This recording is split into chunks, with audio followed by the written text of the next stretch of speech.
iyo ubonye rero ikibazo ufise ntuzugire ngo ucuta ubwoko nico ukeye utarashikira kuko turi mu nzira tujayo. Abarundi nimbura bugirire igitoro cabonetse kiruzuye tubwiye mu station tuti ngo mutori igitoro ngo nta mahera nifitiye. Mbwira uwo muntu wibatse station atagira amahera gusa kubera bari barakigize urudandazwa rw'ubusuma ubu barababaye.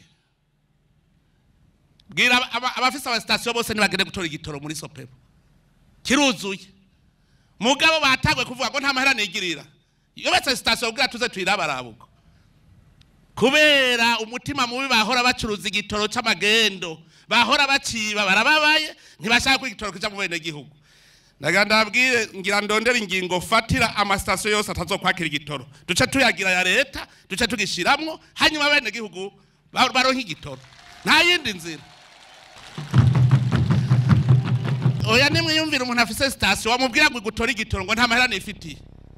Sawa iyo station duca tuyitwara ibiya Reta hanyuma aho uzoshaka gucuruza igitoro uzocuza tugusubiza station yawe nta yindi nzira. Namaze kuvuga ababe barategura inama dufata ingingo. Uburongozi nukunyene ntirushaka kwemera umuntu azaratwononera mwene abantu bopfumareka kubaho.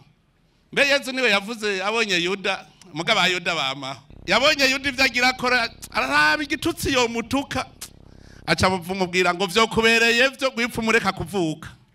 None n'abantu nkabo vyo babereye vyo iyo bapfuma abanyamahanga ntibabarundi. Bazi mu gihugu cawe utanezerwa n'iterambere. Uburongozi rero nukuza turaraba ni akajagari kubera umwe wese yikunda. Dutegerezwa gukora ibishoboka vyose abantu umwe wese azana impano yiwe akora ibyiwe uwase kubikora nawe ntazoturira ivyacu.